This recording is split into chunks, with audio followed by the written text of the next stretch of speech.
Attention, Micronians. This is Khyron the Destroyer. I want to wish all the people of Earth a Merry Christmas, and I send you a special greeting from Santa Claus.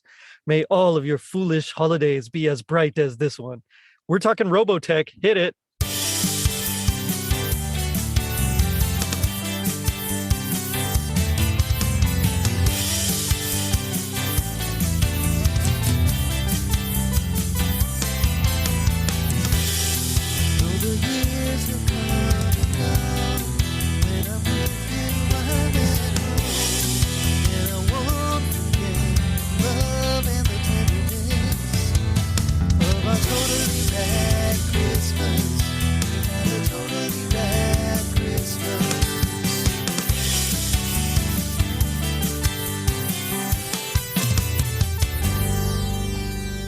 It was 1985.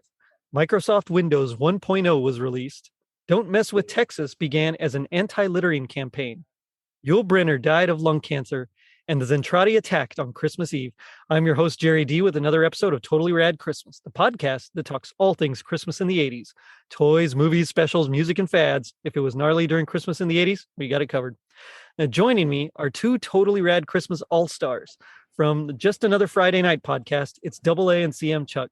Guys, how's it going? Man, it's going good. It's going awesome. Yeah, man, Jerry, it's always rad to be talking with you, brother. So yeah, like Double A said, it's going pretty good. Right on. Right here in the, I don't know when you're going to drop this one, but I know we're in the thick of your busy season. On Monday. This is coming out Monday. So yeah. Nice. So for me to be on with a Christmas podcaster during the Christmas month is pretty special to me. You know what I mean? It's like, we've made it now. We've arrived here. Whatever. I'm small potatoes, man, but okay. Come on, Jerry. We know you, man. You're the Infinity Gauntlet holder of podcasts. I just recorded my my 24th appearance. So it'll be 24 this afternoon. And we just had you on our episode for Masters of the Universe, and which was so much fun. Yeah, a great time, man. Thank you for coming on live, which I know is tough. But we wanted to congratulate on your 100th episode. Oh, nice. Oh yeah, nice. You're ahead of the curve on us, and I think you started maybe 1 month after us podcasting. I believe. When did you start? It was April 14th of 2020. Yeah, we started in March. Okay, 13th. March 13th of 2020. But we do the one a week. Yeah, Jerry's like amassing episodes. Well, this is the season. And then I usually, like, from Christmas till about February 2nd, I'll take a break, and then I'll start going back, and then like in September, it's like, okay, here we go, boom, boom, boom. It's a build up to Christmas. You're a regular Khyron the Conqueror yourself. He's purple too, I guess. I was like, is he just malnutritioned, or I know we'll get into it, but I was like, what's up with the purple? Is that I'm not fully versed, but we'll get there. No, he's from a whole other species. Yeah. Okay. It is a thing. It is a thing. Yeah, it's definitely a thing. Yeah. So, man. Talking Robotech tonight.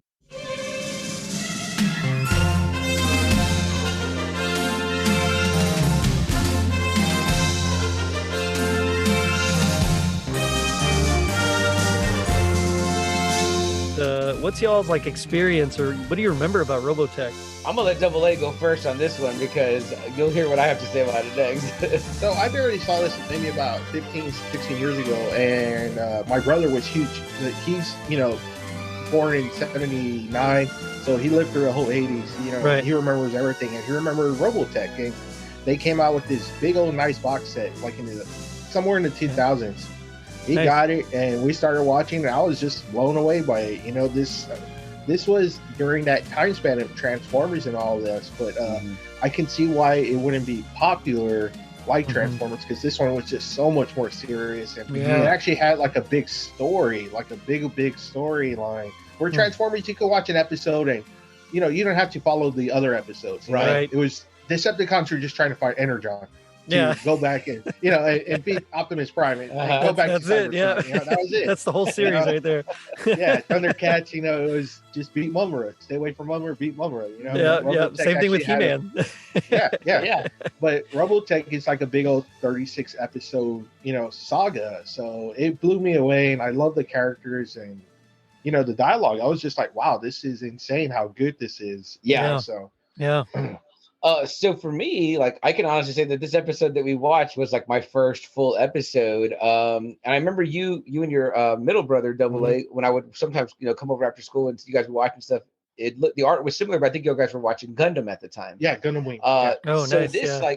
Another good right one. away when I saw this, I was like, recognize that art, obviously, which is very beautiful and like looks more kind of like not like a kid's cartoon. Right. But I Yeah. never really watched it, heard the name, saw the stuff. But again, I know at one time, I think we talked, Jerry, and we kind of said, you were more like a Voltron guy. For Right. me, when it came to big robots, it was Transformers. And I was kind of like, I was good on, I checked that box. So I didn't, it wasn't that I didn't like the other ones. I just didn't ever really watch them, but I was open to it. Right. But through this one episode, I did see, I was like, oh yeah, I might not have caught on to this in my youth, because it was, there was a lot going on. I felt lost during the one I watched, but I found a great video on YouTube that kind of gave a little bit of context, and that helped. Yeah, a guy pretty much, like I learned that it was like three different Japanese cartoons, and they had writers come in and Americanize it and tie them together, and things they took out and added in, and the narration over the top. And I was like, wow, that's pretty, talented to take three different shows and make them into one. You know what I mean? So it was pretty cool. I dug it. Yeah, this is, and I'm very similar to you. This, so I'd never actually seen the cartoon until this particular episode as well. I had a couple of the toys, so none of the mechs, which I mean, I figured I would have, but I was kind of like you. I was into Transformers, I was into Voltron. I was like, yeah, I'm good with the mechs, with the giant robots that transform. But I had Rick Hunter. I actually had the little figure of him, and I had Zor Prime as well. Those are like the two, the two that I had. But I used them just kind of like GI Joes and just kind of threw them in with whatever. I mean, you guys know cannon fodder. That's right. Yeah, just everybody together. But Rick's outfit, the white with the red and the little blue lining. I mean, I always thought it was like super cool, and he had the little helmet that you could put on too. I remember that from the toy. But yeah, I never caught it. And then so I watched this episode. Was a little confused when, I mean, you can follow the episode fine, but I mean, story wise, I was a little confused. So I went ahead and just started researching, and yeah, it's like, man, it's really cool. And so I went back, I started watching some of the earlier episodes as well. And now it's like, whenever I have downtime, I just kind of go through as much of an episode as I can. You're right. It's definitely more adult. Like it's just, it's not quite kid friendly. I mean, there's actual deaths. Yes, there is. Yeah, but a lot of main characters die, which I was really surprised about. Yeah. So I was like, holy crap. So I wonder, exactly. I don't know if either of you guys would know, but like, was it kind of written initially in Japan for adults, or? I don't know. I never really looked. I mean, so I wouldn't doubt it, honestly, because I know a lot of the like Voltron, that what is it, Go Lion, that it's based off of? Yes, it's actually the same thing. It's much more adult, oriented than kid friendly. I mean, it's still for children, but it's much more higher level. So I think Sven dies originally in that one as well. And okay, interesting. So yeah, same thing. They kind of re-edit and recut, and then make, how they do it with all the edits and cuts and stuff. And so then they kind of went from there, just because they had to pass the that code. They had to the sensors. They had to make sure it was kid safe. But yeah, this one was crazy. Just like so many people die, and like buildings are demolished, and they talk about like, the destruction and the casualties are like far greater than we would have thought. I mean, it's like it's real. It gets real in this cartoon. And I think that's why I like it and why I dig it so much, because you don't see that a lot. And I mean, nowadays you can, but back then you didn't, and it was like thank goodness it was Sunday. All the people are out of the building. That's right. Yeah. Right. Something like that. Exactly. Yeah. And I'm sure now, as at our ages now, we could appreciate it a lot more, because we're like, oh wow, this is like got a lot of depth to it. I mean, I know there was again, there's like a love triangle in it, or I was bad, real bad. Some Game of Thrones vibes were going on here. I was like, oh, what's up here? Yeah.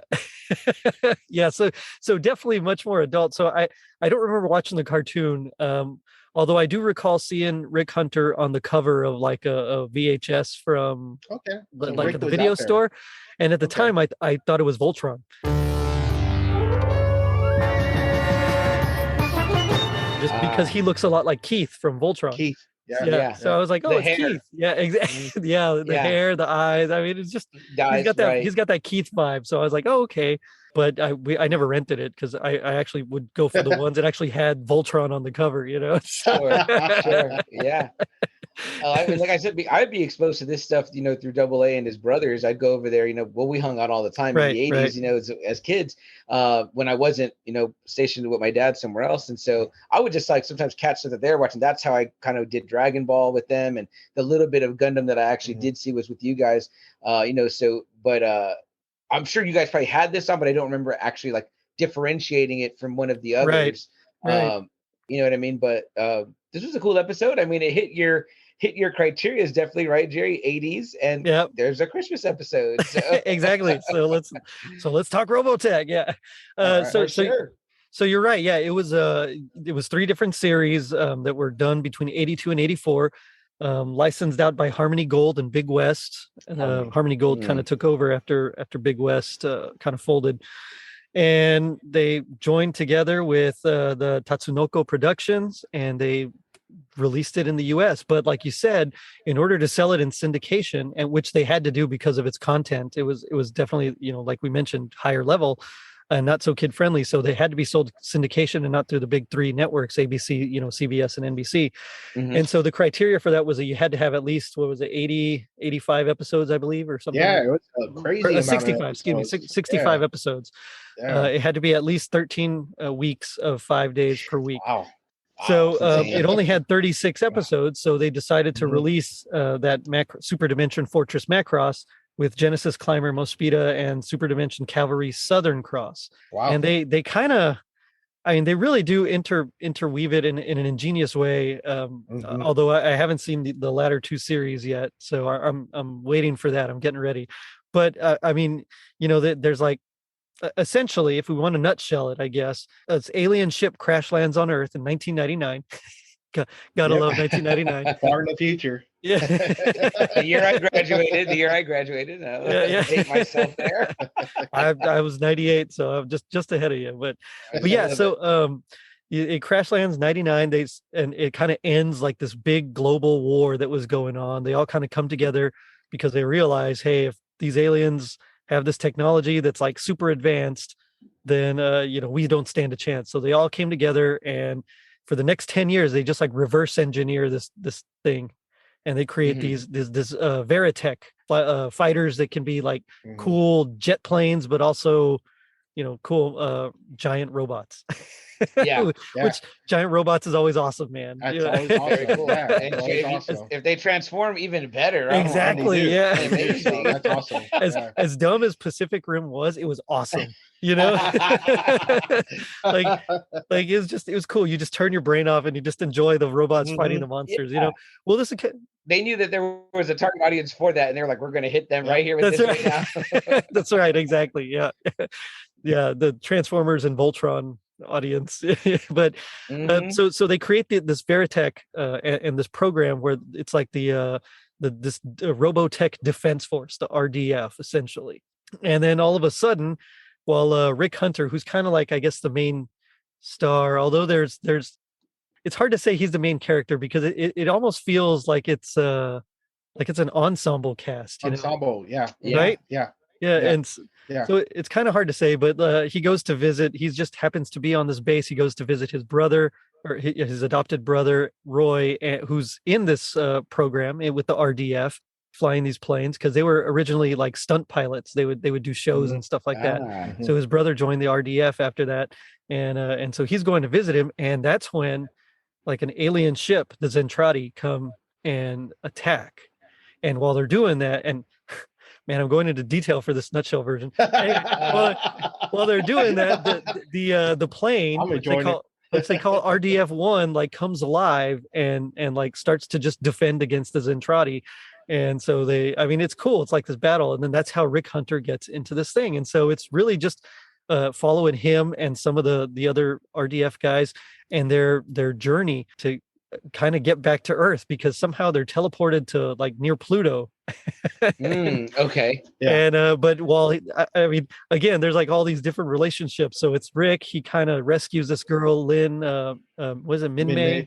Minmei, yeah. Okay.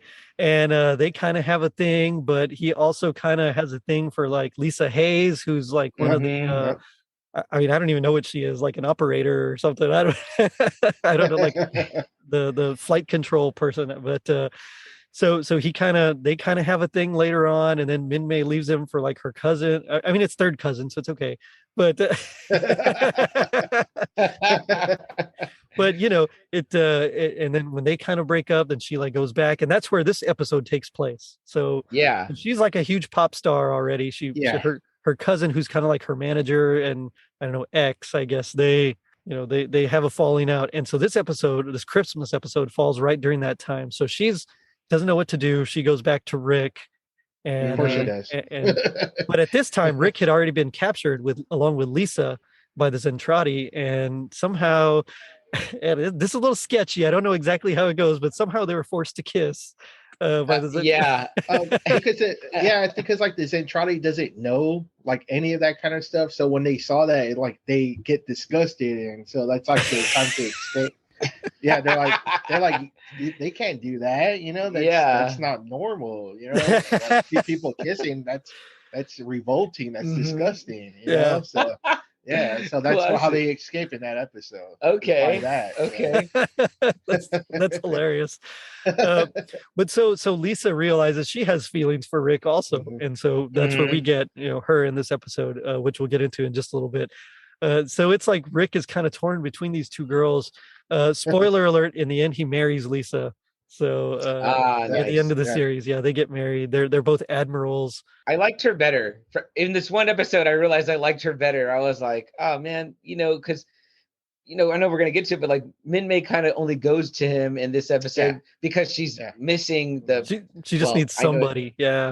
She's lonely. She's lonely. Yeah, and it's Christmas. You don't want to be lonely on Christmas, right? So it touches a lot of kind of holiday vibe tropes too, right? You know what I mean? So, but I was like, oh man, she's because in the very beginning, he's thinking about Lisa. He's like, man, she's mad at me. Maybe I should ask her to get a coffee. And then and then when it cuts to Minmei, she's like, oh man, I missed her third cousin. She misses him. Third cousin. It's like, okay. Yeah. Like I said, Game of Thrones vibes. Just keep saying it.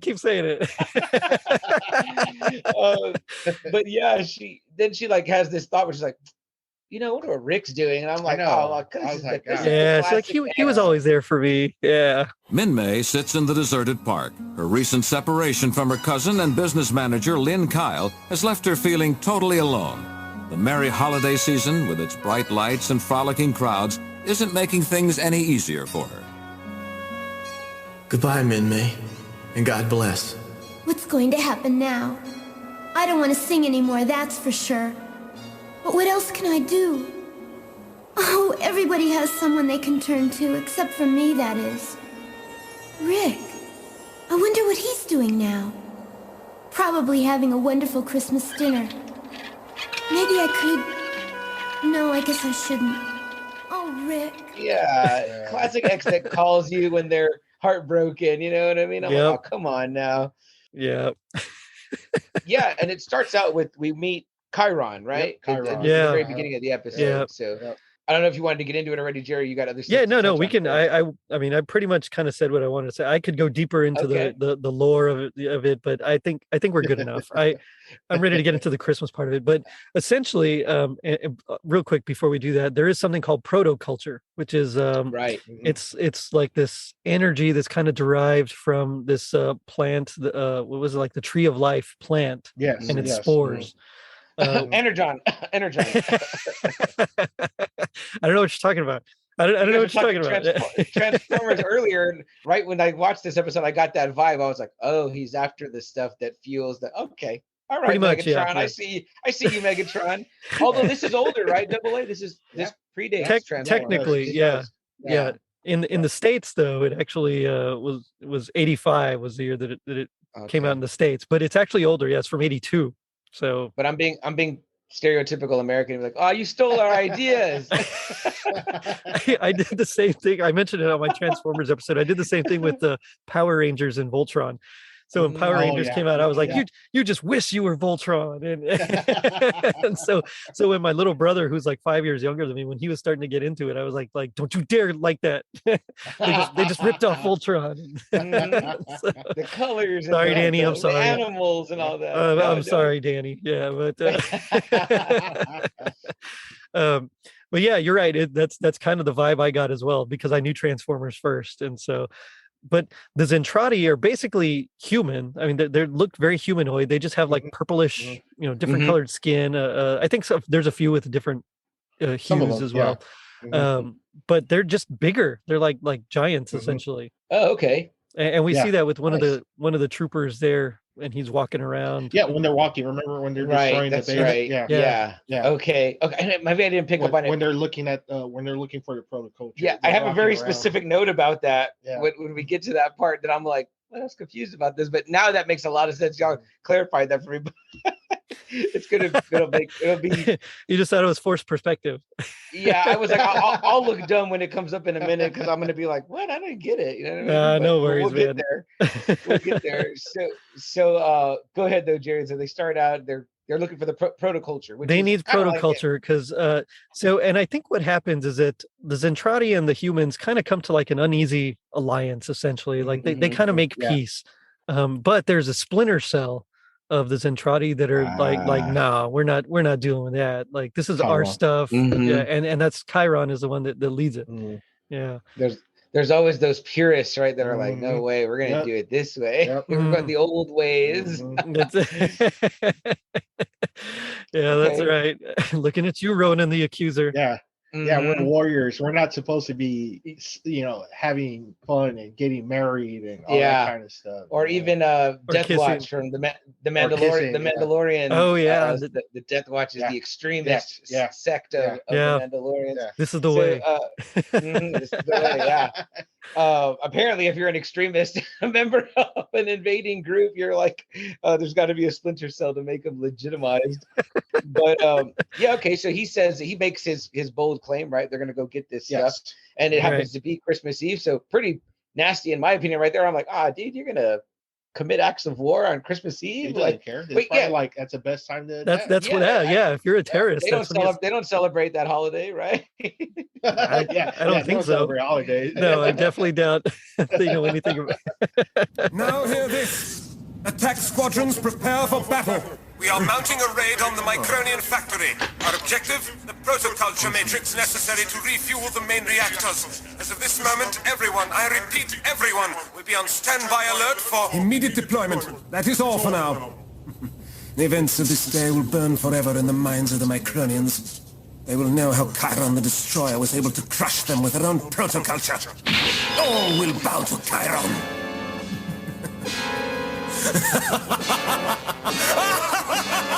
And I was actually surprised. I mean, right, because this footage comes from the actual Japanese cartoon. Like, and I'm going to sound uncultured, I'm sure, but do the Japanese celebrate Christmas, Jerry? Is that some of them do? Okay. Yeah. Okay. Cool. So, it's in there. It's obviously the Christmas vibes are in this episode. So I was like, oh, okay, all right. So that's me just being uncultured swine, not knowing. We're from South Texas, man. Everybody's Hispanic there.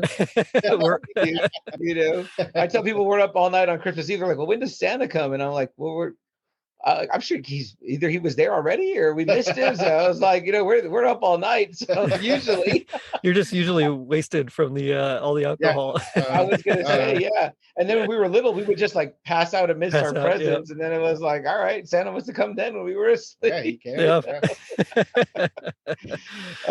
but you're right. Yeah. So Khyron, he's like, I'm gonna go attack and steal this. Meanwhile, we get Rick, he's kind of doing his flybys and like you said, he was in the cockpit doing his little, route or whatever. Patrol, and he's thinking about Lisa because at this point he kind of realizes has more in common with her, because it didn't really work out. He was getting more into the RDF while Minmei was getting more into her career, and she didn't really want to be with someone like that militaristic and dedicated to it, and so she kind of broke up with him, and all that jazz. But I mean, it's like you wouldn't expect that from like an 80s kids cartoon, man, like at all. I mean, did I think Lion-O and Chitara, get together? Yeah, probably. But I mean, I wouldn't have, you never see it. They didn't. Yeah, they didn't focus on it. And like in this, I got the story real quick because he was talking about Lisa. They introduced Minmei, and then I can hear them talking how one's talking about the other. Like, Rick's thinking about Lisa and Minmei's thinking about Rick. And I was like, wait a minute. Wait. I was like, okay, there's something going on. So so like figure it out. In the prior episode, he was supposed to have a date with Lisa, and he kind of blew her off a little bit because Minmei called. So he spends almost the whole day with Lisa, with Minmei. And she buys him like a scarf. Well, finally she leaves, and he's like, "Oh man, Lisa," So he goes over to her, and at first he plays it off cool, and she's like, "Oh, I'm just glad you're here," blah blah blah. Oh, he puts a scarf, he wraps it around Lisa, and Lisa smells Minmei's perfume. Ooh, and she's like, "You're with Minmei the whole day, weren't you?" Like, dude. Come on, amateur move. Yeah, I was like, you didn't see Peter Parker doing that with Gwen and Mary Jane, right? He had his act together. So that was like the episode prior. So like in this episode, like Jerry said, he's patrolling. He's like, man, I really, kind of messed things up with Lisa. And, he thinks she's there. He's like, can I talk to Lisa? And she's like, oh, she didn't come in today. She didn't come in. Yeah. She's out. Yeah, and then we get I don't know, Double A, fill me in, or maybe, I don't know, Jerry, you probably felt like me about this, but there's they showed the 3 vendors that are selling toys. And they were Zentrades. Oh, there's Zentrades. Okay. And they told them to go spy. So they have a way to actually downsize them. Yeah. That's great. It's not that great. Why? I shrunk the kids. And so they were supposed to be spies and kind of sending word back to the Zentradi, like, what makes the humans like tick, or what gets them excited, what gets them angry, that kind of stuff. Like they soon began loving the human life, and then they like their vendors, selling like Christmas toys. I love their discussion. Funny. They're like, like, I thought these things were supposed to just fly off the shelves, right. And I love behind him, if you can look over the guy's left shoulder, the main guy, you can see the Godzilla mag, like it looks like a comic book behind him, or maybe it's supposed to be a toy. But the one guy selling Christmas cookies, but I believe his vendor stand says cakes. It says Xmas cakes. Oh, okay. But he's like, oh, these Christmas cookies are selling like hotcakes. And I'm like, your sign says unless cakes. they don't know, I said, because they're like, everything is like brand new to them. Right. So they're like, good catch. Cakes, I didn't catch that either. Cookies, so it's like, I thought it was like a biscuits and cookie thing, like England. I was like, okay, maybe I get it though. These guys are selling stuff. These guys are selling stuff. And the one guy's like, he sells one toy, and he's like, hey, go tell your friends. You know what I mean? Tell them to come and get some toys. And you see that Santa there. You see a Santa there. They show a Santa, and he's looks a little non-traditional with like he's got like a big upper stripe. I noticed him right away. I did too. I was like, his costume looks a little non-traditional, but unless, like you said, it's over there, Santa maybe. It's definitely it's definitely something more Japanese, because a friend of mine, he's the host of a podcast about Japanese Christmas music called Holly Jolly Xmasu, and he's like randomly on Instagram and Facebook. He always posts the covers, and I've seen this. Something very similar, a Santa looking very, very similar with that outfit on one of those covers. Okay. So it's got to be like their portrayal of it, which I thought was fascinating. As soon as I saw it, I was like, that looks really familiar. And so I had to go back to the stuff and look. That's funny. That's funny. Jerry, you need a Double A and that guy on this episode, not me. We call it totally Japanese Christmas podcast. There you go. Yeah. But no, I was just trying to pick up the little vibe. I know it's hard, like I said, because this is already like episode 35 or 36. Okay. So I mean, you just missed out like the whole story. Okay. So some of it pretty much. Like, it's like the end of that first Macross series, really. And but like I said, the little video I watched for context on YouTube helped. The guy explained it really well. It was about 18 minutes, and like that a little bit alone familiarized me with some of the characters. Some of them, And then again, I knew that without me knowing anything about it, I was either going to love it or hate it. But it was like I definitely didn't hate it. I was like, oh, it's cool. I felt like you, Jerry. Like I was like, oh, I could go back and watch some more to try to grasp more of the concepts. But I mean, like I said, this episode is just like love triangles. trying to fight off an alien invasion. It's like, At the It same has time. more, yeah. it has more of a Hallmark movie feel than it does a mech robot show. Oh, man, this kind of episode of Transformers. I totally want to see the Hallmark Robotech movie. Dude, that would be fantastic. Hallmark, call us. We'll write it. Man, yeah, big time. Because there's a great scene too where Rick's lamenting, and then he kind of looks up and starts to snow on him, right? Yeah. So that's always like, again, it's like signaling the Christmas season. Yeah. Right. He's like, oh, it's snowing. And so you're like, okay, cool.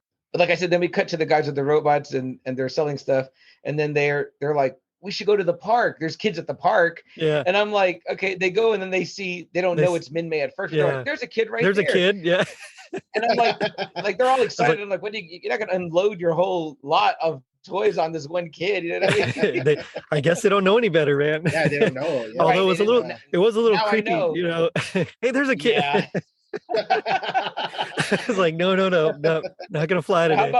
How about how Minmei runs off? She runs off like she's afraid of them. Like, that's all right. Minmei. And so like early in episode 2, she had befriended them. Oh, and so they got like super excited when they're like, hey, it's Minmei. And they're like, hey, Minmei, it's us, but she like runs and they're like, they're confused. They're like, what's going on?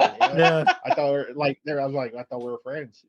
Yeah. I figured it was because she was like the pop star thing, and she was like, I don't want to deal with these fans. I'm out of here. Like, she just takes off. There might have been a little bit of that too. I don't, Yeah, because she's swinging on the swing at the park. She's thinking about She starts thinking about the failed relationship. Because apparently the third cousin is also was her manager. It was her manager too. Yeah. Again, on the previous episode, he does a concert. He sets up a concert, and she goes on stage and she just leaves. She runs off and blows the whole concert. And she's like, "I don't want to do this anymore." Blah blah blah. And that's where you saw where them two have their fight. He's like, "You're not supposed to do that. You got a responsibility." Blah blah blah.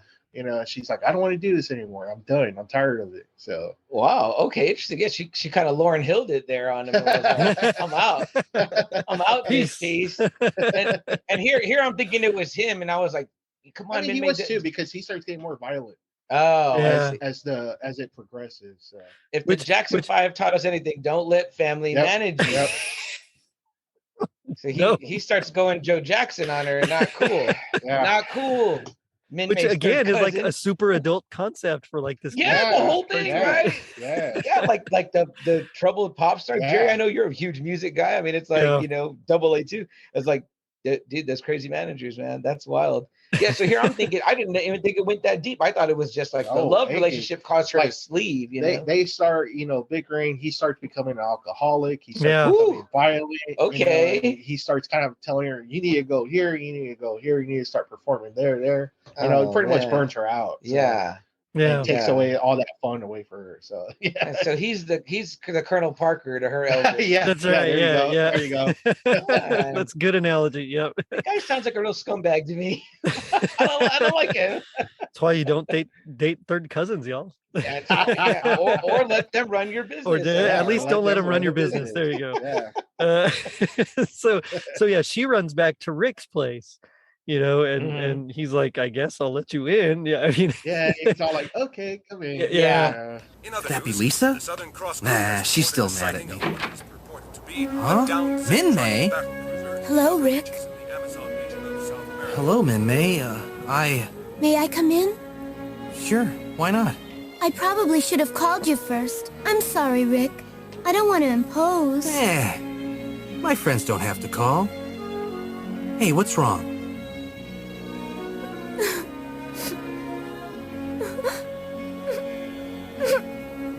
Why don't we go inside where it's warm? Huh?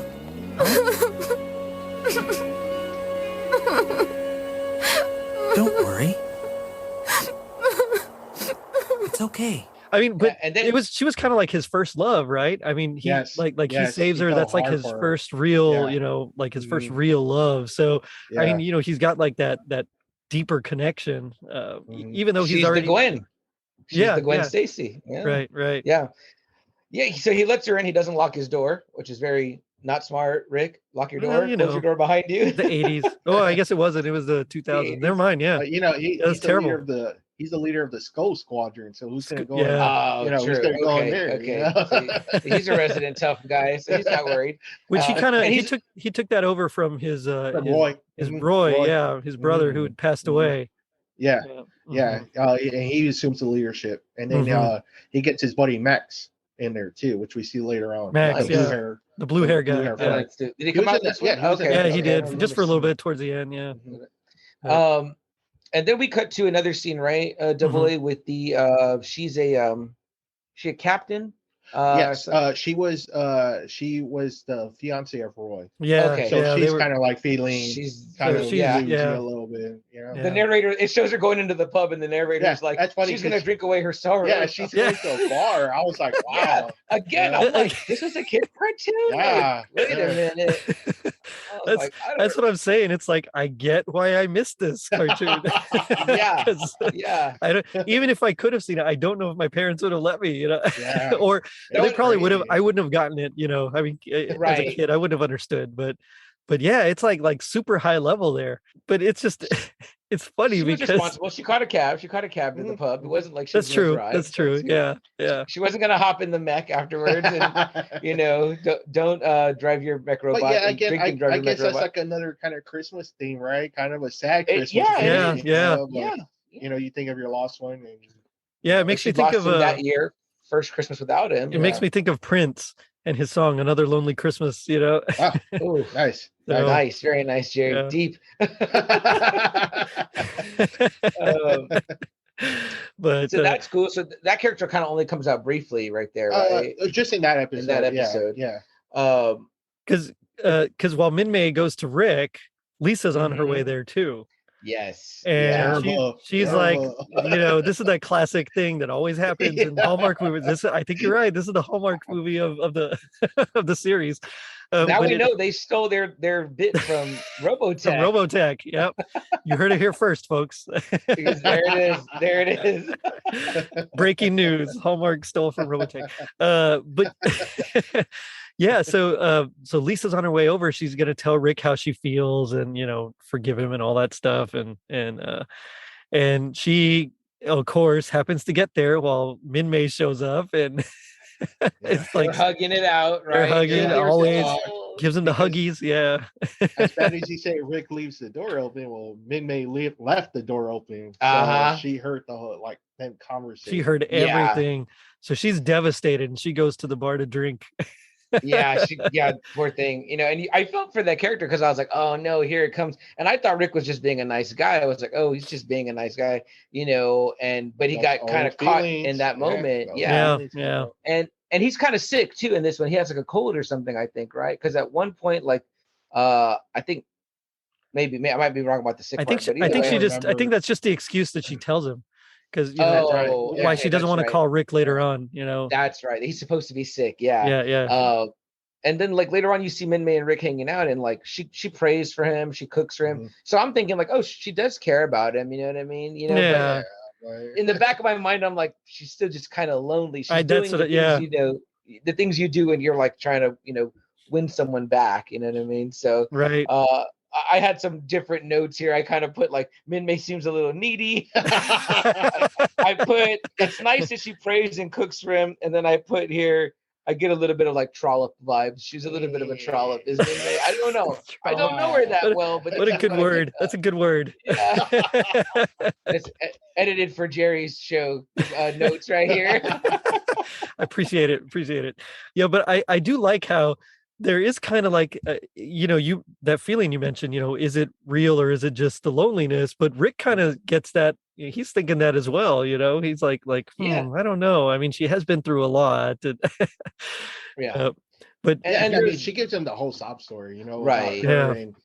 and you know her cousin, you know, Because he asked about him, right? He's like, well, Yeah. where's he? You know, and, Yeah. and they hate each other. They Oh. have a well, I bad mean, hatred that makes for each sense. Yeah. other. Yeah. Yeah. Yeah. It's there like throughout the whole series. They just completely hate each other. Okay. So, Yeah. Okay. This is like a little bit like Romeo and Juliet vibes too, as well. You know what I mean? so Like, it's like good. You left Kyle finally. Yeah. You know? Yeah. yeah. A brief Robotech intermission is required for these urgent messages. Robotech shall now resume transmission. But he gives I mean, her I like get it. he gives her like his room, and he goes to sleep on the couch. On the couch, yeah. Which is And at good. That's one a good point, gentlemanly thing. But very nice, yeah. But at one point, she comes out of the room, and I was thinking like, "Uh-oh." I was thinking that too. Come on. I was like, "Where's this going? This anime?" You know. That's right. When I wrote my note, Minmei might be a trollop. I was like, I did cross it out though. I crossed it out later. I was like, oh, okay, good. Well, because when he gets called off, right? You know. Well, he sees it on the TV because Mhm. Lisa doesn't, for She whatever doesn't call reason, him, she yeah. doesn't call him. I know it's like, hey, but it's like that's one of your best pilots. He's like, Yeah. "Come on So now," you know? the Zentradi attack. Ground-based security. Zentradi forces are attacking the industrial section. Emergency communique for all sectors. Scramble alert. Repeat, all veritechs. This is a scramble alert. Green Squadron to the industrial section of Sector 1 immediately. And Yes. so Lisa's on duty, and she doesn't want to call him because of the whole emotional, relationshipy, lovey, whatever thing. And so, yeah, it's like, okay, whoever's there, let's go. And that's kind of how it is, which is like Yeah, crazy. yes. It's like they're literally attacking. Come on, Yeah, it's like, come on, put that feelings away. You know? yeah, Hey, exactly. not to plug our show too early, but to call back to our episode about Masters of the Universe. That'd be like if Skeletor and all the Horde are attacking, and they're like, Tila doesn't call He-Man because she's Let him sleep. upset about him. I'm like, Because she's no, still no, mad that he didn't tell her he was Adam. Yeah. No. Call He-Man. You call it. And Yeah. this is where we see Max again. So luckily they Yes. have Max because Max is considered the ace out of Yeah, that whole yeah, group, he's actually better than you Rick know? is. Yeah. Yeah, Okay. with his wife, who was a former Zentradi. Oh, nice. Yeah, so they ended up getting married, So Okay, cool. but yeah, So still, apparently you gotta they do call like Rick. kissing. Yeah. Yeah, See, oh yeah, I figured it out. Oh yeah, Yeah. So then they call him, and he gets, I guess you could say, deployed out. he finally sees it on the TV. He's like, "Hey, that's my sector. How come no one called me?" And he Mhm. runs out. He goes to his, his tech, and Yeah. but it's too late by that point. Yeah, because they're bombing. Because this is now bombing Christmas everywhere. Day. Yeah. So it's Christmas Yeah. morning. And yeah, and it's crazy, man. They like put bombs across the city as a The distraction. city, I was like, yeah. that's that was brilliant, but at wild. the With same the- time, with like the that's Santa. hardcore, man. with the These- Santa.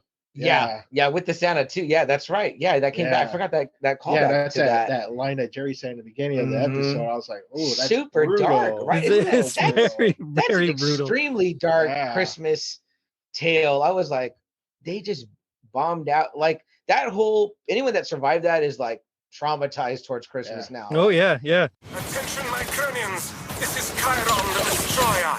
I want to wish all the people of Earth a Merry Christmas, and I send you a special greeting from Santa Claus. May all your foolish holidays be as bright as this one.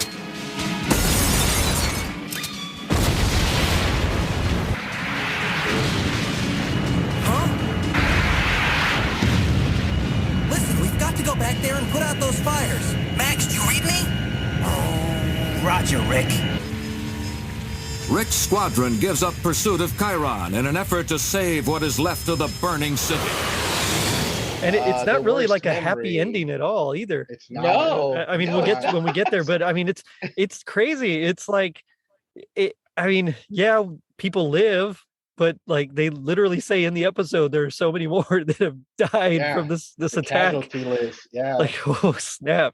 That's, Yeah, that would be like if, like, when Batman v Superman, if that fight with the Kryptonians and Superman happened, but it happened to be Christmas Eve and Christmas Day, yeah, that Bruce Wayne is seeing all this city get destroyed and saving little girls. It's like, dude, way darker when you put it on Christmas. Like, Yeah. wow, no ceasefire, no nothing. So at that point, I was like, Khyron, you earned your villainy right here, sir.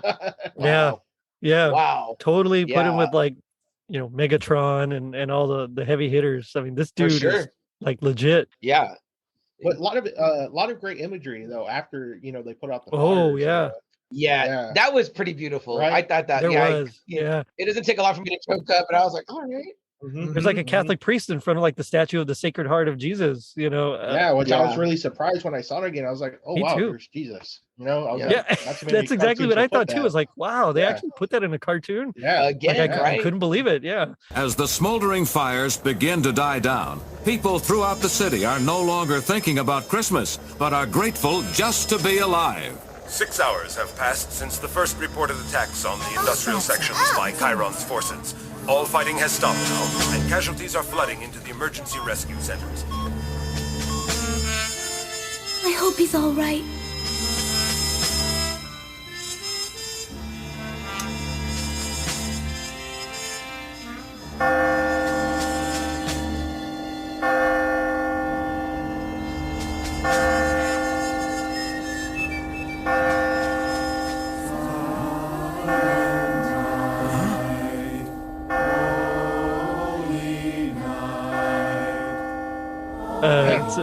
You're right. There's like a lot of just craziness, and they're watching on the news. And Minmei gets so scared because Rick has gone off to fight, and she's like just so worried about if he's going to survive or not, because the reporters are saying there's so many casualties, and so she just gets all worried about it, so much so that at the end of the episode she even asks him to like quit the RDF.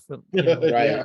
Yeah. Like, and in that scene, I think that's when she does the praying for him, right? Am I right, Jerry? Yeah, she does that, she she prays for him, which is, I always love that, you know what I mean? Too. It's pretty cool. I mean, like I said, there was a lot, and then of course, the triumph of the human spirit is like, a key element, and it's like, despite this thing happening, they're still like, I guess you say hopeful, you know what I mean? On Christmas. Yeah, that's what I wrote down. Yeah. And I was like, so like they actually go to fight the Zentradi, and it's like they have the protoculture because the Zentradi take it. And so it's like, then the bombs, they start setting off the bombs. It's like, well, do I go after them or do I help the people down there? And so at that point, it's like a no-brainer. They gotta help the people, Yeah. So I mean, it's classic. It's kind of heartbreaking in a way, Yeah, it was. It was expect very the good guys to intense. stop the bad guys, and they don't. I was like, "What's the deal, Jerry? I was giving me these sad ones to do here." Well, this one you can blame on Double A, man. Yeah, that's what mine. Yeah, that's what mine. Yeah. But very nice. This is a great pick. Yeah, this really was. Yeah. Deep cut. And I was like, man, like a lot. We got a lot in like, what is it? Is it only like like an hour? 24 minutes. It's only like 22, 23 minutes, something like that. Yeah. Dude, I'm telling you, I aged in this episode. I was like, oh my goodness, it was heavy. I was like, all right, but good stuff. I mean, it was really cool. It was really cool. Yeah, to see like all the buildings on fire and everything. I mean, it was brutal. Yeah. Yeah. And then the love triangle is, starting out with that. And then because again, I was thinking that in myself, because you don't actually see the robot form in this one. No, just not really. It's just the jets. Yeah. So, but again, I was completely enthralled, where I was like, without remembering that, I was like, oh, aren't there supposed to be giant robots in this? And I was like, I didn't even miss them because it was such a powerful story. You're right. It was very well written. The writers, they did a great job of tying it all together. The dialogue, like you mentioned earlier, was I thought it was great. Better than a lot of the other dialogues from the time. Yeah. I love filmation, but come on, this He-Man's got nothing on this. Yeah. Well, just like we said, the concepts, the concept of that, I don't know that another show would have been bold enough to tackle that. I don't think so. A massive attack on Christmas. It's like they would have probably felt affronted. Like other shows might have been like, we can't write that. We can't do that. Yeah, like that's not going to fly. So to imagine they even showed this on American TV at one time, and kids were probably into it because of the robots. It's been like, whoa, but like Jerry said earlier, it's like some of that stuff you might have missed as a young person. But I mean, man, even if being probably would have. Imagine if we were even in our teen years at that time, we would have probably been like, well, that's pretty heavy. Yeah, for real. Yeah. Good stuff. It really was. I like how, so after the battle, after they save as much as they can, like Rick, he kind of gets after Lisa. He's like, why didn't you call me? This was my sector, and I mean, come on, man. I was like, I agreed with him. I was like, well, I mean, come on. It's true. Yeah. She should have put her emotions aside and like gotten the job done, because lives were at stake, It crossed my mind too. I was like, again, she was pretty heartbroken over what she witnessed. This is like work. War. Work comes first. Yeah. I mean, eventually she Maverick. You know what I mean? Maverick. I mean, she eventually does ascend in the ranks. Like she becomes an admiral as well, which is a testament to her abilities, because she's actually really good. I mean, she's the one that when he gets trapped in like Roy's jet in the very first episode, and he can't control it. Like something gets damaged, and he's like, "What's going on?" She's like, "Yeah, just transformed or whatever." And he's like, "What are you talking about?" And she kind of talks him down. She gets in that first one. It's funny because she's like, "What do you mean you don't know? Like just lower it to the press the lever down to this or whatever." And like she can't believe that it's not like a trained RDF pilot in there. Right. And so it transforms into the robot, and whatever, he saves Minmei, and that's how he and Minmei meet.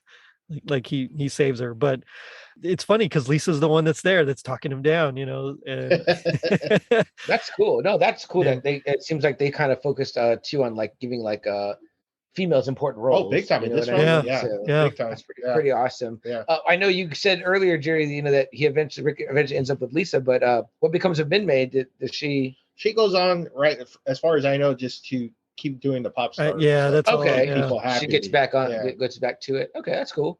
Yeah. I mean, Rick tells her, right? Because she's super talented and all that. He does. Like, you're really great at what you do. You know what I mean? But I get being burned out. She's got to do one of those progressive artist moves, right? And start doing do a rap rock album, Minmei, and you got to branch out. You know what I mean? You got to, I don't know if I can picture her rock rapping, whatever. See, we got to write that joint story where she joins the 5, 6, 7, 8, 9s from Kill Bill. Oh, there you go.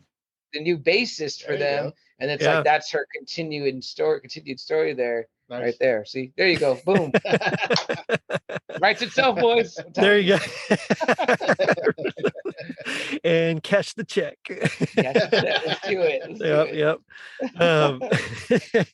So he goes back home, like you mentioned. Minmei has cooked him dinner, and there's candlelight, and it's all fancy, and they kiss, and he gets caught up in the moment. No. I thought that too. I was like, "What about Lisa?" I was like, "Dude, you're such a jerk." What did she cook? Was it turkey? There was no turkey, right? I don't know if it was anything specific. Yeah. Was it still Christmas night? It's Christmas night. Right? So it's Christmas night. Mm-hmm. I mean, tough though, right? Like, Rick's town just got bombarded, and and there's probably a lot of emotions. You know what I mean? So I don't necessarily mad at Lisa, and he's mad at Lisa as well. Yeah. He's thinking lives could have probably been saved, and so that's a tough call. I won't judge Rick. That's what I'm saying. There's so much going on, again, right? You're not going to see this like in Transformers, right? You're not going to see, Chitaro being mad. I mean, it's like you kind of get right. There's it's not exactly. It's not black and white. There's a lot of gray area. Like there is, I get the conflicted feelings on all this stuff. I mean, it's like, dude, when you're emotionally drained like that, and you're just like this one nice gesture, she makes him a meal after he's nice. I mean, it's like, well, man, I just want to feel comfort at this point, So but I like on that Christmas night, there's like, as they're picking up the rubble, people are going to like the church, and they just start, the priest is just like, I mean, you can see like he's just heartbroken, almost maybe even losing his faith, I suppose, by all the devastation. Yeah. And I thought the same. Yeah. But then the people just start singing Silent Night, and I was just like, what? Like they wrap it up like real Christmassy, man. Yeah, very much so. The whole fortress too gets lit up. It's lit up. Yeah. It was really nice. You put Silent Night in anything for me, and CM Chuck is rolling a tear or two for sure. I'm like, that song gets me, man. I'm like, so yeah. That's what I mean, like that triumph of the human spirit at the end. Even the sign, the cross. And they make the sign of the cross. Yeah. It's very cool. Like again, like I was like super mature, super adult. Yeah. It's funny you mentioned Silent Night, because I never really liked it. It was always like, oh, we got to sing that one again, until my son was born. And he was born in October, so it's close enough to Christmas that when I would rock him to sleep, I'd use it as a lullaby, because it's kind of lullaby-ish. It is, And ever since then, it's like it's my favorite carol. So wow, so just because of that connection now, it's like I think of my son when I see Silent Night. Awesome. So when they started singing, I was like, oh, they got me. Yeah. Awesome. That's cool. I always feel too like Silent Night's like the song that movies or shows pull out like clutch when you need that moment. They're like, all right, bring in Silent Night, and you're like, now you. If I wasn't there, I'm there right now. The extra Christmas feels. Horror movie. Yeah, that's Silent Night, Silent Night, Deadly Night. Yeah, I just did an episode on that one. Yeah, it was good. I haven't heard that one yet, but I saw you had that out there. Yeah. My favorite scene in Love Actually is, that's what Andrew. Rick.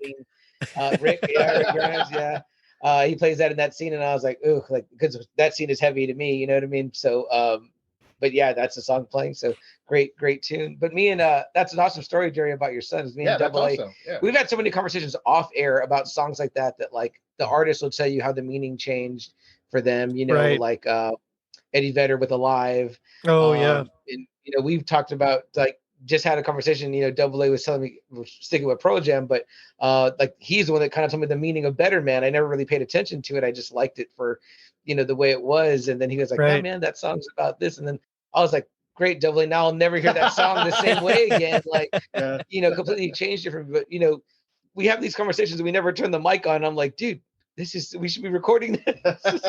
But I love a story like that where it's like something for you changes the meaning of a song or an experience. It could be a movie too. I think it could happen with a movie. You watch it with somebody or somewhere, and then it's like forever related to that time.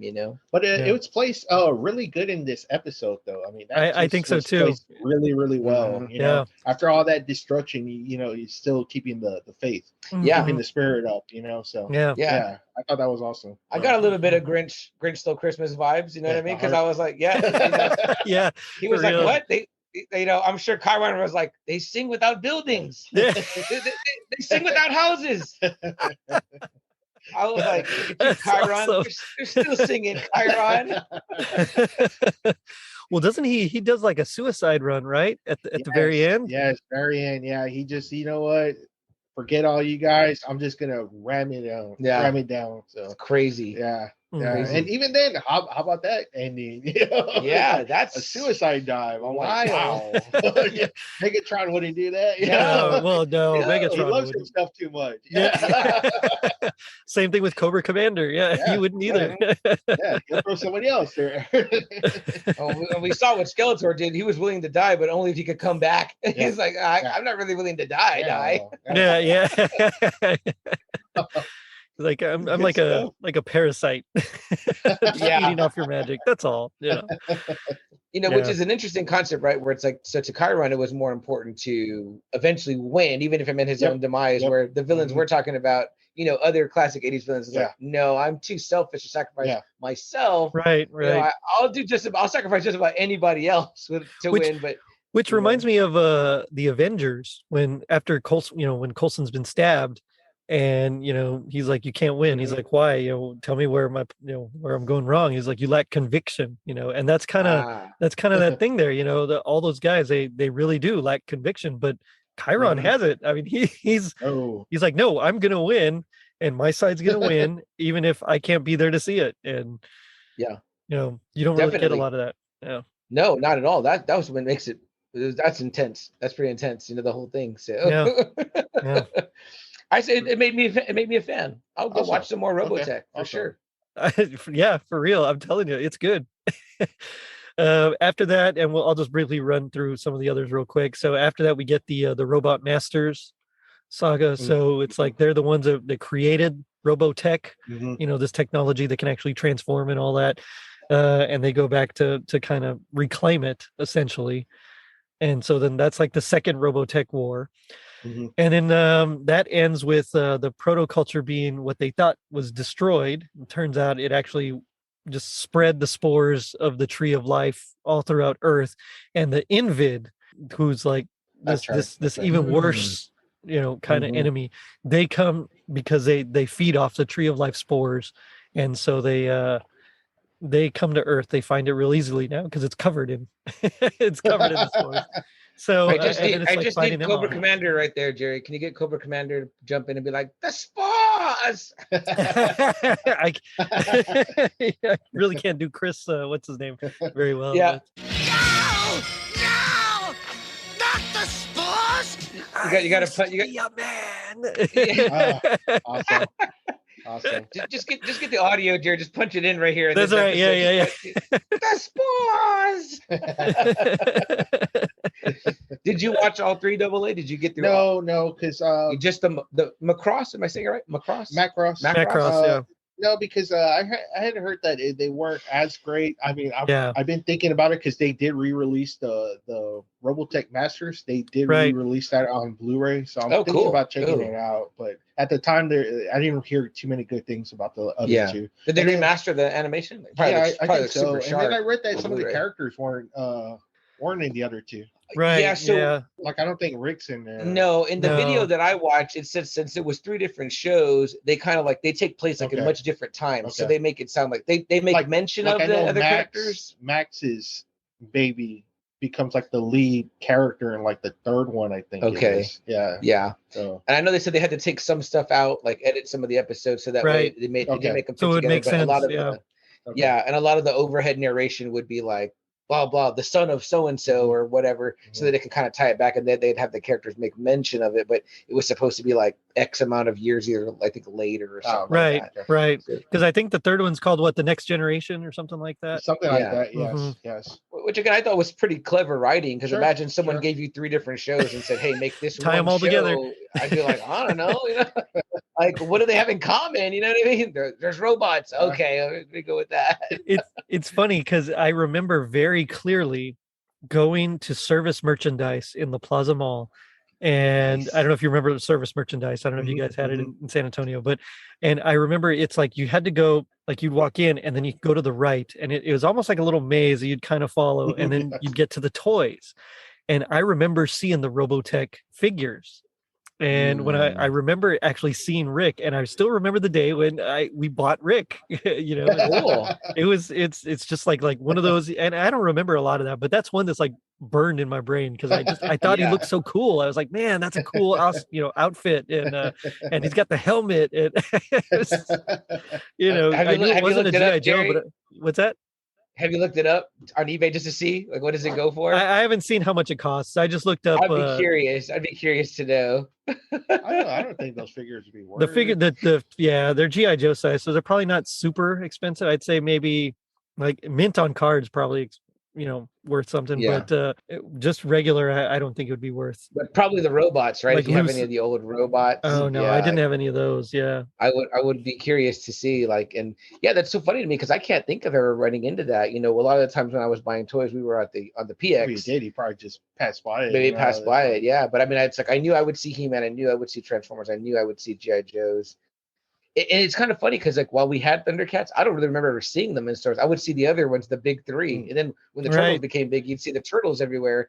But stuff like that, I can kind of remember. There was a bunch of figures that we had, but I don't remember actually seeing them. Seeing them, how did you get them? Right.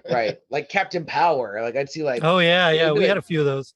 Yeah, and there would be certain stores you'd go to, you'd run into them, like Eckerd's. You go to Eckerd's, you know what I mean? Or Wynn's, man. Yeah. Wynn's, Woolworth. Dude. You got to go to Woolworth, and you can get GI Joes for almost maybe $3. Yeah, they were pretty cheap at Woolworth. Yeah. Back when $10 bills were a big deal. Funny story. Yeah, for real. Funny story about Woolworth.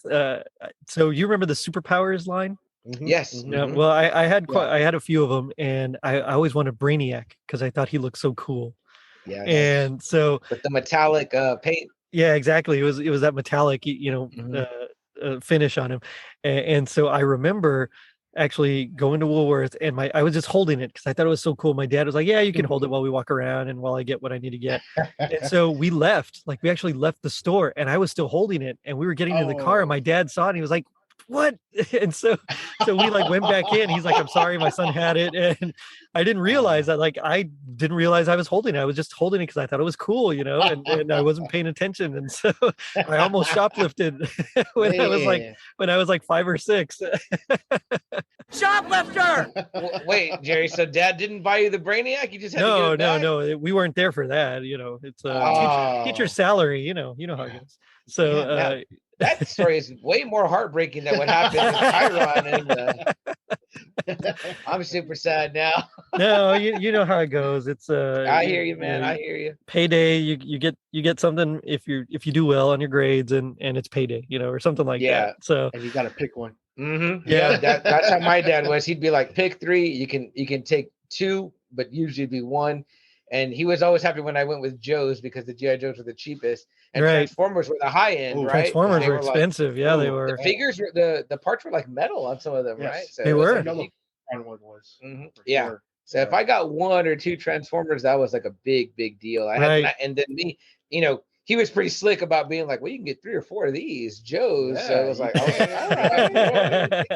okay, you got me convinced. You know what I mean? So, yeah, that's a tough one, man. I hear you though. I definitely know what you're talking about. Yeah. Good So stuff, good I stuff, missed out Jay. on Brainiac. I never did get Brainiac. But Yeah. it's okay. I had like the main ones that I wanted, Batman, Superman, the Flash, Joker, Penguin, so I And then had you all got the ones that I really wanted.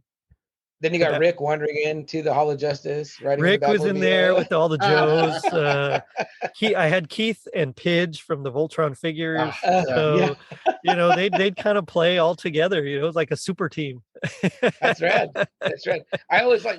Is that the guy? Pidge is the guy that was like the chubbier one, right? No, In the Pidge was orange? the little one with the Oh, glasses. Yeah. who was the chubby one? He was in Hunk. the orange. And Hunk. Hunk, Yeah. that's right. Yeah. Yeah. I remember I liked him because I was like, oh, he's got a different body type than the rest. Like, Yeah. he's a chubby guy. Yeah. I can relate now as an adult to that. But good stuff, man. Yeah. So that's the episode, and it I loved it. I thought it was great, and I can't wait to watch more. Awesome. Yeah. Yeah, same here. Double A made a fan out of me, so I think that's a good one. You curveballed Jerry, I think, with have you covered this? And I was like, Jerry's gonna say yes, and you were like, no. I was like, whoa, all right. So Yeah, I was surprised. I was like, oh, wow, because okay, cool. I never watched it before, so I didn't realize, one, that there was even an episode, a Christmas episode, but two, that there was even a show. I should have remembered it. And thinking back, it's like, oh yeah, that's when I thought Keith was whatever. But if I had really thought about it, I probably would have remembered. And I just thought, okay, whatever. Robotech. It was the toys. I thought they were cool. And so, I mean, and now it's like, this is a really cool show, and I can't wait to like dive into it, man. At least the first saga. The first saga, Yeah, for sure. Yeah, I feel the same way. Double A's got it right here in front of us on DVD. I might have to borrow that. Oh, from sweet. him. But I love the curve on this episode, because it's like, I think Double A was hoping to be like, oh, I want to hear Jerry's Robotech episode. He's like, I don't have one. I'll put you guys on one. And now we're like, dang, now we're under the gun. Okay. I was like, Double A was like, I'm sorry, CM, I didn't know. Seriously, I was like, oh, I bet Jerry has an episode. I want to hear what he has to say about this one. Meanwhile, Jerry's like, great idea, guys. When do you guys want to be on? I was like, I need to watch the show first. Hold on. I said, hey, man, but that's cool, man, because that's someone out there, Jerry, that loves your show and loves all the 80s stuff you do, is going to be like, wonder if he did Robotech, and now you've got that. And now we can say it. Yeah, we can say put that in your utility belt. We can check that giant robot box.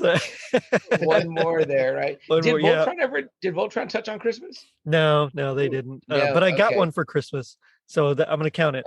There you go. Nice. That works. Nice. That works. And we did determine when our previous episode that Thundercats didn't do an episode per se, but the comic book comic books had a Christmas-ish thing. So which Very you got that question right on the little trivia game that we had at the Christmas party. Hey, see, not everybody did their homework, because me listening to episodes of Totally Rad Christmas helped me out big time. And I was, and Jerry hosted, the virtual Christmas party, Double A, and he did a cool game where we all got to kind of play online trivia. And I was like, oh dang, I know this from Jerry's episodes. And I was like, oh, y'all haven't been listening, the rest of you Christmas podcasters. They're all Christmas podcasting. That's why they don't have time to listen. I was shocked when somebody said, they were like, oh, during this time I don't listen to any Christmas podcasts. And I really don't either. Yeah. I super turned everything on that I hadn't been listening to. Like in October I want to be in Halloween mode, and then in November I start to seep into it a little bit, but definitely, like I said, January 1, I really crank it up, because I want to get in December. In fact, one of the podcasts that Jerry contributes on quite a bit, Tis the Podcast, one of the hosts wrote a book, and so they're reading his book as part of the show, an additional episode. So I started December 1st, excuse me. I started his first chapter, the prologue, And like now I'm up to like chapter 35 or something like that. I never listen to books on tape either, so for me it's been a good ride. Nice. With that. So, and it's getting me in the feels. I was like, I get it. Like it's cool, Yeah, he's done, and I had to read like a really hard chapter. Yeah, it was like emotionally too. There. I was like, oh, this is so like I got to keep going. Just keep going. Don't think about what you're reading. Just keep going. It was, man. That was a good one. And Jerry was like one of the first or third readers. Yeah, that's another thing. He's getting all the Christmas podcasters to read. He doesn't read them all. It's all the So Jerry read like episode 3 or 4, or chapter something 3 like or that. 4. Yeah, I was like early on. Yeah. And another gal that reads later on. Anthony played her outtakes, and she says it. She's like, man, I had to stop because she goes, I got choked up. And I got choked up in that part too. I was like, oh, she got choked up too reading it. I can only imagine. So it's funny. You guys did a great job. Everyone's doing a great job. It's really fun. Oh, thanks. We do what we can. But it does make me wonder, what would you guys say is your happiest like memory or moment of Robotech? I'll let you go first, Emily. It's funny because like when my brother did get it, it was during December. So we saw it like during that whole week. We would watch like 5 episodes. It was us 3 and in the room. And we'd watch 5 episodes a day until we finished it. Like we started on Monday, we finished it on Friday. So it's cool. It's a cool moment. It's in December, and so I think that's why I tagged you and Jerry. Like, hey, you guys did Robotech. For me, it means like Christmas time. Okay. Even though Robotech doesn't take place and all that. But I was like, for me, it's me and my brothers hanging out and spending like at least 2.5 hours of just watching it. Like all of us just being quiet, like if we're all like 7 years old again, just being like, So y'all were binging because y'all had it on DVD. Yeah. You were binging before binging was a thing, There you go. Before streaming. Yeah. And I think this episode's titled Season's Greetings, right? Season's Greetings, yep. Yeah. Well, I could be lame here and say that my happiest moment is doing this episode with you two guys right here. But when I knew that this question was going to come up, I thought about it. I can relate it directly to the episode, but just that end part, we said, when Silent Night comes on, you already got me. Yeah. That's gonna win me over right there. So have the carolers kind of singing Silent Night in that moment after this obviously horrible tragedy. And again, you get that triumph of the human spirit moment that kind of only Christmas can bring. And so they start singing Silent Night. I was like, oh man, that's awesome. What a great, again, I was like, dang, this is well written. I was like, I'm done. That's good. That's good stuff. So that'd be it for me. That's good. For me, it was, I not really that memory, but just playing with the toy, and just having the little figure. It was so cool. And Zor Prime was usually the bad guy as well. He'd kind of be on with the Cobras, I mean, it's just I just remember playing with them and really enjoying it because they just were awesome. And I remember being devastated when I lost Rick's helmet. The helmet, because he looked so cool with the helmet on. Yeah. Hey, the death of an accessory is a sad death. It even starts off like the cartoon. It even starts off with him in the helmet. He puts it on. Yeah, that's cool, man. Any guy that was that G.I. Joe size ended up in my Rancor's mouth at some point. So the Rancor, nice. He'd have one guy in each hand, and then he'd be eating one. So that's awesome. If you weren't Luke or like Snake Eyes, it was like you probably got eaten by the Rancor at one point. So. Oh man. But now we come to my favorite part of the show, which is a little bit I like to call Gag Me with the Spoon. So this is where we do our best impression of our least favorite part of the episode.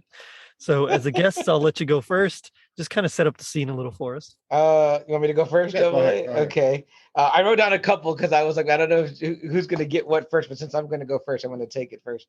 So in the beginning of the episode, Khyron is planning his attack and he's ready to he's determined to get this protoculture. So after he tells all his men, like everybody get ready to deploy. We're going to do this and we're going to get that protoculture one way or another. He crushes his own phone so that he's using to relay his message so that he can start to go on his villainous tirade where he says, they will know Khyron the Destroyer was able to crush them with their own protoculture. All will bow to Khyron. That's a good villain laugh. I was like, That was All good. right, Khyron. So yeah, thank you. I appreciate that, Jerry. Yeah. But yeah, I thought that line was like, oh, he went full supervillain in that moment. Like, Yeah. no Definitely one's over the around. top. Let me just monologue real quick, It's awesome. You got another? Double. I'll let you do. Let me see what I got here.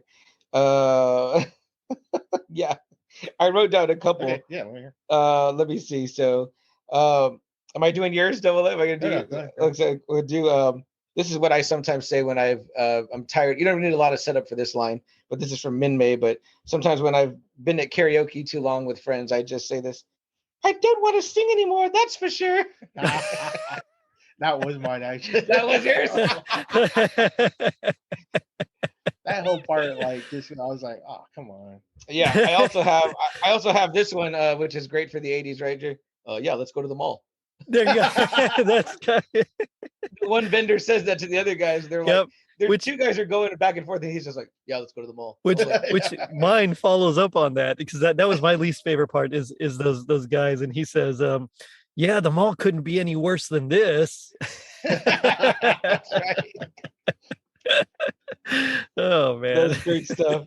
Yeah, that scene is kind of thrown in. You know what I mean? So you're it's a little random. Into the you could getting into the rest of the episode, but I'm sure it plays into another part, like you were saying. Double A, good stuff.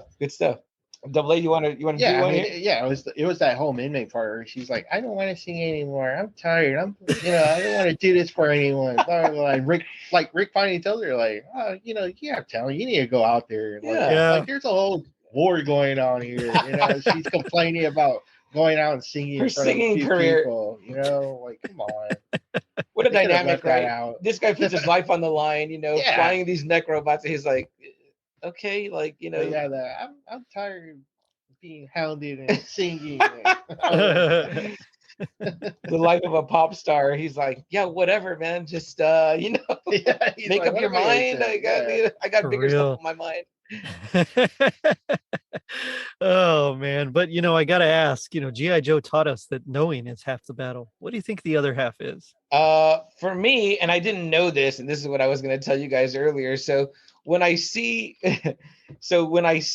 Khyron going to get the protoculture, I noticed that he struggles and picks up that big old tank or whatever it is, I guess, that the protoculture is in. Right. And I'm like, why didn't he get any help, or why didn't he bring like a dolly or anything? Like, I was like, he just like, but I didn't realize they were bigger than everybody else. So my thought process was like, I thought he was like a regular guy. And I'm like, wow, your whole plan was just to break in and then like just put it on your back. I was like, that'd be like if I wanted to go steal a refrigerator and I decided we're just going to carry it like that. So my what I wrote down was, if knowing is half the battle, the other half is, if you need to steal your weapon's power source, bring a dolly, or at least do a team with somebody. You know what I mean? It's yep. Good advice for any thieves out there.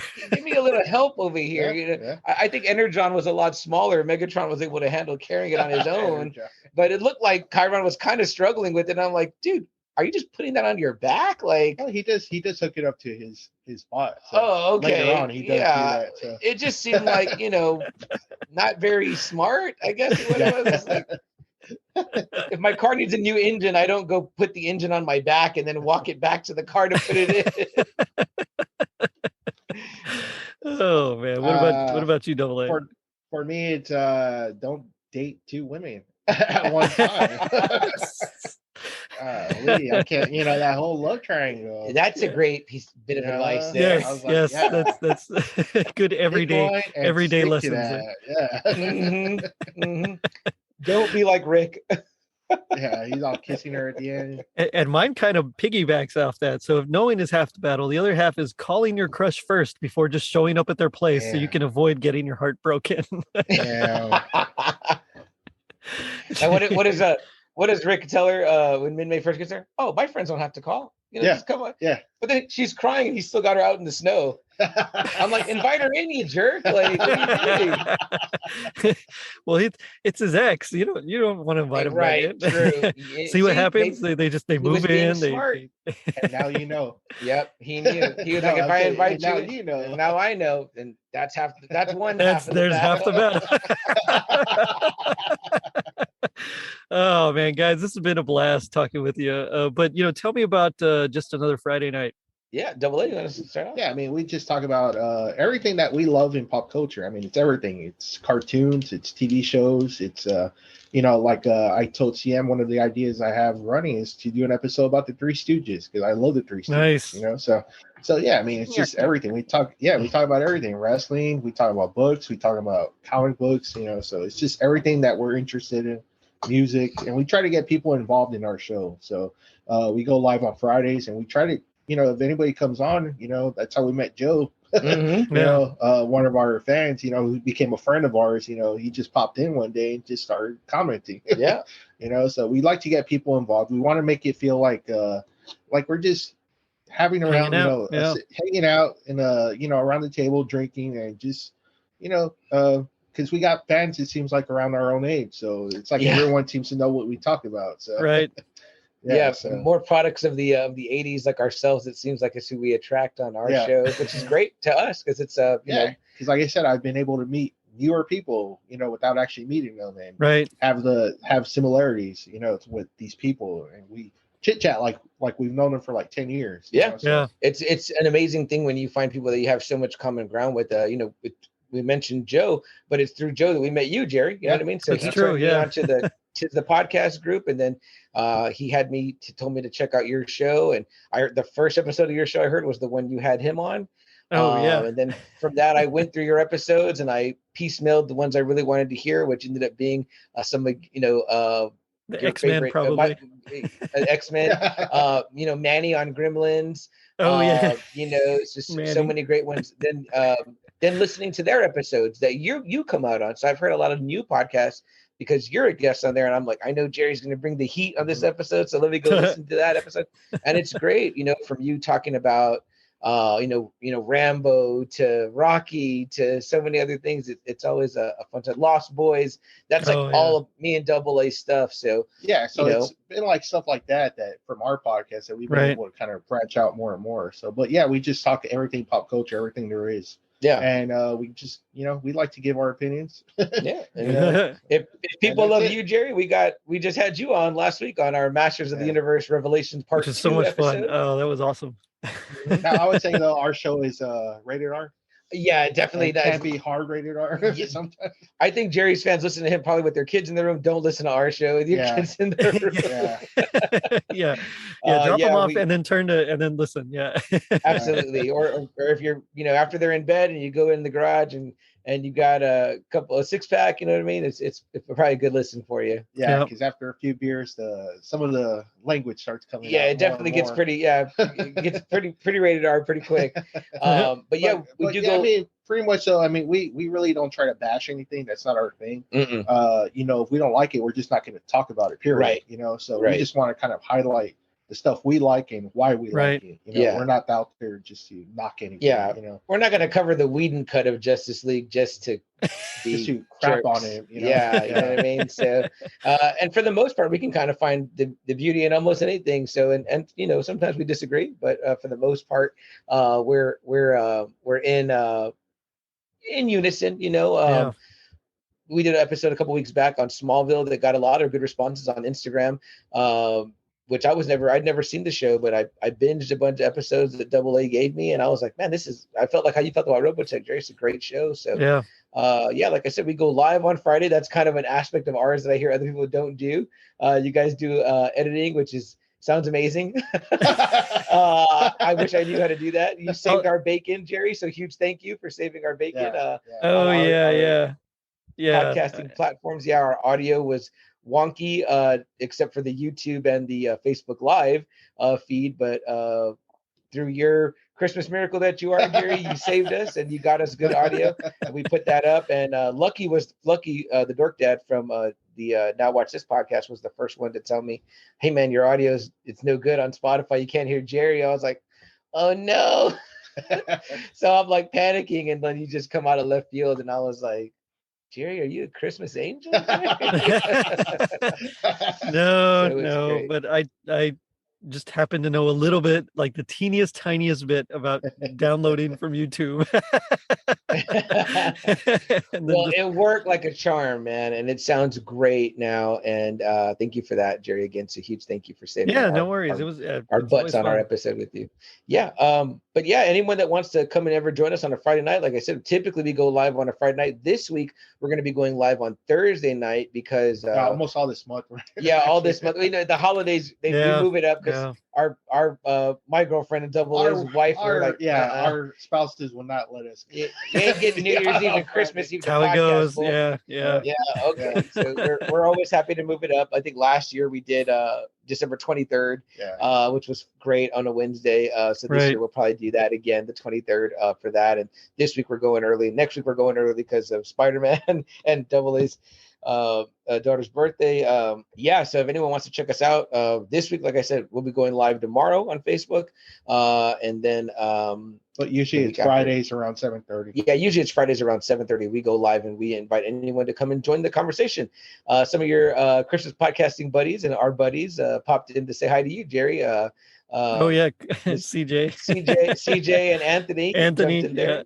So I appreciate them coming out to show support. I said, come and support Jerry. Even if you don't support us, come and support Jerry.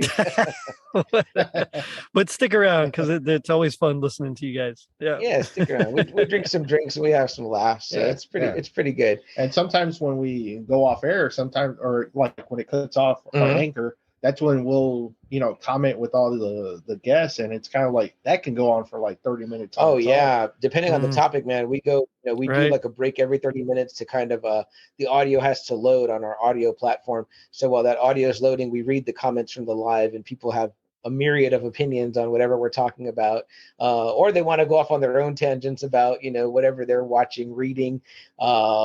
At the time, so we end up talking about that a little bit too. But it's a lot of fun, man. We've been doing it for over a year now. Almost two. We're not quite at 100 episodes because we only do one a week. Unlike you, Jerry, the Iron Man of podcasting, the end of podcasting. I mean, I told you, it kind of started as an accident, really. I've heard. So, I love that story. So, it is what it is. But now at this point, it's like, well, I kind of got to keep it up. So, starting in usually it's October, sometimes September, but that's when I start releasing more and more. But where can they find you? This is cool. We just got this established probably in the last week or so, but you go to www.justanotherfridaynight.com, spelled out just like it's spelled, JUSTANOTHER, FRIDAYNIGHT, but it is just like that. It's not night, like a different kind of night or anything else. So www.justanotherfridaynight.com. It'll take you right to our link tree. And from our link tree, you can get to our Anchor where there's episodes. We're on all the podcasting platforms, Spotify, Amazon, iTunes, Breaker, Podcast Addicts. Yeah, any of those you can go on and get us. But we're also on YouTube. You can get our YouTube link there. We are at JAFN Podcast on Instagram, Twitter, and TikTok. You can get us there too. We don't TikTok a lot, usually because I forget. But when I do remember to do something, it's pretty cool. I don't know if you saw, I don't know if you might have seen it, Jerry. I think it went up to our Instagram, but I did this. I thought it was a funny one about when you're trying to collect something and you want a collectible really bad. And I cut the scene in from Batman v Superman, where it's Jeremy Irons as Alfred talking about, you start to get the fever, the rage, it turns good men cruel. I said, that's how I feel sometimes when I'm looking for something from my nephew that he wants that like came out, years before he was born. And I'm like, where did you find this? I'm like, so then I'm talking to toy vendors and I'm like, do you have this old Venom? And they're like, oh yeah, that's $80. I'm like, what? I'm like, y'all are ruining Christmas. Like, all right, let's bargain. And I'm just like, oh man. So, but yeah, I'll send you the link if you haven't seen it. But go find us there. JustAnotherFridayNight.com. Link tree's there and all the good stuff is there. Link to our YouTube. We'd love to have you subscribe. It's one video a week. We don't bombard you with anything. And like I said, our TikTok should be more bombarding, but we're not I'm not as active on it as I don't even do TikTok. So yeah, I know. I'm not even as hip as you guys. I was going to say, I know Art from Cozy Christmas does it. And he's gotten really good at it. Yeah. I was like, oh, he's got really advanced really quick. But yeah, in moderation, we do it. But otherwise, like I said, Instagram, Twitter, Facebook, we have a group called the Friday Night Faithful. That's what we call our listeners. Also, we call them the Friday Nighters. So become one of them. And if you've ever listened to one episode or hung out in the group, you're automatically in. You're part of the Friday Night Faithful, and you're a Friday Nighter yourself. And in the Friday Night Faithful group, we kind of encourage people to drop anything pop culture. If you want to advertise one of your podcasts, or like, go ahead. Absolutely. Jerry, we're always welcome. I know what you're talking about, guys. No, but we've had a few, and I'm like, yeah, drop it in. I tell Joe the same thing. I'm like, drop in your Now Watch This, so in anything news related, if there's anything like a big casting, like, drop it in our group. Absolutely. Yeah. Our show runs really long because we just don't stop talking. So you get us for those couple of hours a week, but then it's like, hey, we encourage everyone to go obviously check out your show, Jerry, especially the episodes that we're on. But Thundercats one was fun. A lot of fun, man. But obviously, all the other guys too, are the Christmas podcasters, but even the people like we said, like Joe and anyone else that's got a show or anything to promote, come in there and hang out. We're like the local bar where you come and say, can I put my flyer up for my band? And we're like, go ahead. Yeah. Stay for a drink. Go buy the first round.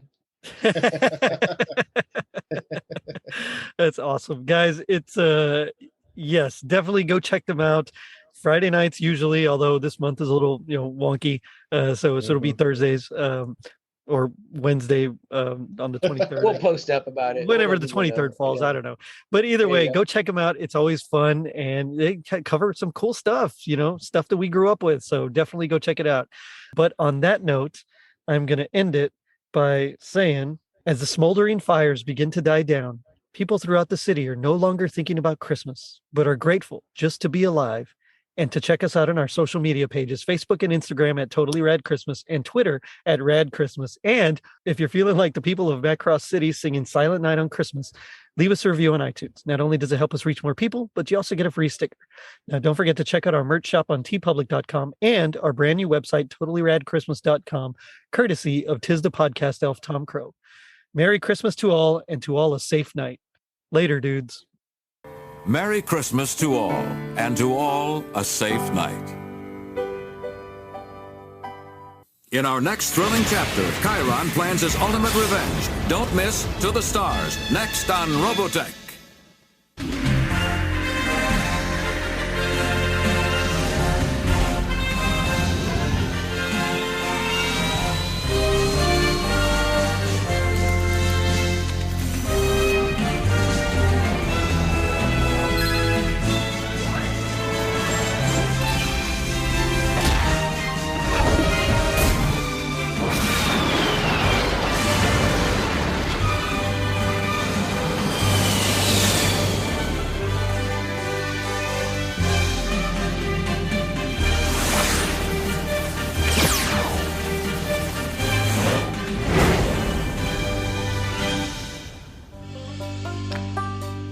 What is up, Friday Nighters? This is CM Chuck of the Just Another Friday Night podcast. Me and my partner, AA Adamantium Adam, want to invite you to join us every Friday night as we go live on Facebook and talk all things pop culture, from comic books, movies, TV, music, a little bit of wrestling, even some sports, guys. Crack open a couple of cold ones, sit back, and join in on the conversation. And if you can't make it, you can always find us anywhere podcasts are available, including iTunes and Google Podcasts, just to name a few. Guys, we really want you to head over to YouTube, hit the subscribe button so you get all the notifications on all our new episodes. And there's two things we like to remind you of every Friday night, guys. That is to seize the day and do whatever it takes.